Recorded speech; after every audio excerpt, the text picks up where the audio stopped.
मित्रों, पौराणिक काल के सबसे बड़े धर्मयुद्ध महाभारत का जब कभी भी जिक्र किया जाता है तो चक्रव्यूह की बातें भी अवश्य ही की जाती है।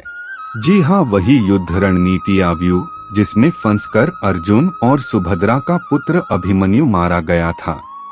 ऐसा माना जाता है कि युद्ध के इस व्यूह को भेदने की कला कौरवों और पांडवों के गुरु द्रोणाचार्य और भगवान श्री कृष्ण के अलावा सिर्फ अर्जुन ही जानते थे। हालांकि ये भी कहा जाता है कि अर्जुन ने अपनी पत्नी सुभद्रा को चक्रव्यूह भेदने की कला बताई थी। उस वक्त सुभद्रा के कोख में अभिमन्यु मौजूद थे और कोख से अभिमन्यु चक्रव्यूह भेदने की कला सीख रहे थे।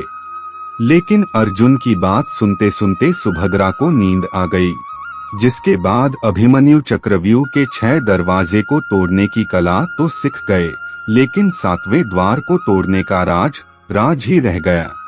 तो मित्रों, आइए जानते हैं कि चक्रव्यूह क्या था और इसको भेदने का रहस्य क्या है। तो नमस्कार मित्रों, स्वागत है आपका आज के इस नए वीडियो पर एक बार फिर।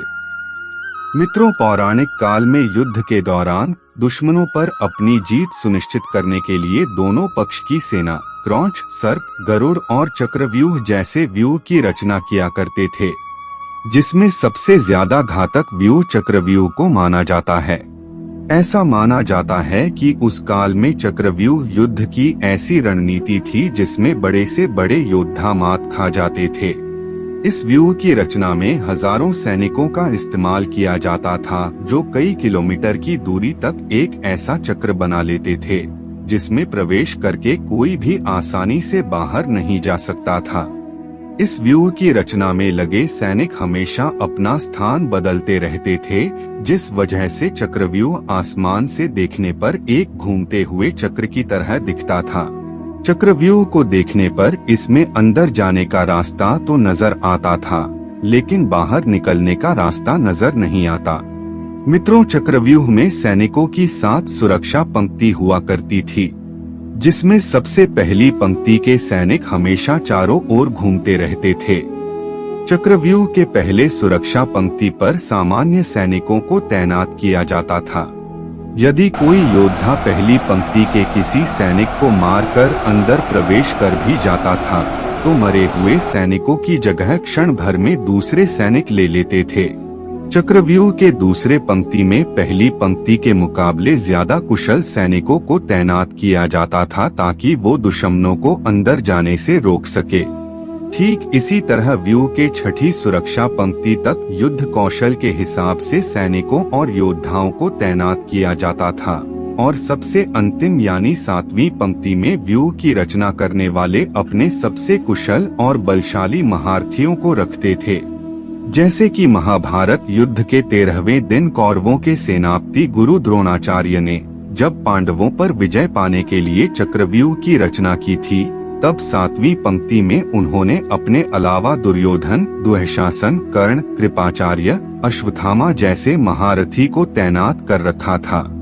चक्रव्यूह को उस समय इसलिए युद्ध की सबसे घातक रणनीति माना जाता था, क्योंकि अगर कोई योद्धा लगातार लड़ते हुए अंदर की ओर बढ़ता जाएगा तो स्वाभाविक है कि वह थकता भी जाएगा।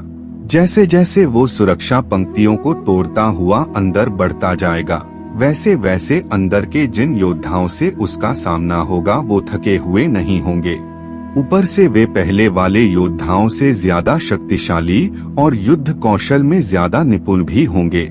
शारीरिक और मानसिक रूप से थके हुए योद्धा के लिए एक बार अंदर फंस जाने पर जीतना या बाहर निकलना कठिन हो जाता था, और यही कारण था कि जिस योद्धा को इस व्यूह को भेदने की पूरी जानकारी नहीं होती थी, वह 7वें सुरक्षा पंक्ति तक जाते जाते थकान के कारण मारा जाता था।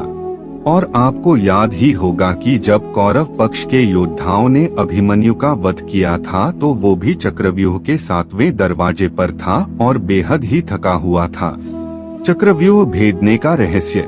मित्रों, धर्म ग्रंथों के अनुसार चक्रव्यूह को वही योद्धा भेद सकता है जो युद्ध नीति के साथ साथ एक कुशल धनुर्धर हो, क्योंकि जब एक कुशल योद्धा चक्रव्यूह में प्रवेश करता है तो वह पहले से ही व्यूह से निकलने का मार्ग प्रशस्त कर लेता है।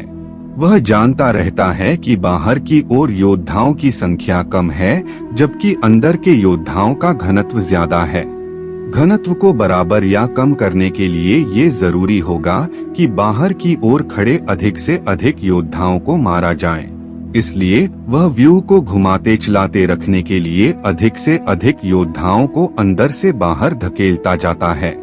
इससे अंदर की तरफ योद्धाओं का घनत्व कम होता जाता है। साथ ही एक कुशल योद्धा को यह भी मालूम होता है कि घूमते हुए चक्रव्यूह में एक खाली स्थान भी आता है जहां से निकला जा सकता है, और इस तरह वह योद्धाओं को मारता हुआ व्यूह से निकल जाता है। हालांकि आज यानी कि इस कलयुग युद्ध की इस नीति का कोई महत्व नहीं रह गया है। तो मित्रों, आज के लिए बस इतना ही। अब हमें इजाजत दें और वीडियो को अंत तक देखने के लिए आपका बहुत बहुत शुक्रिया।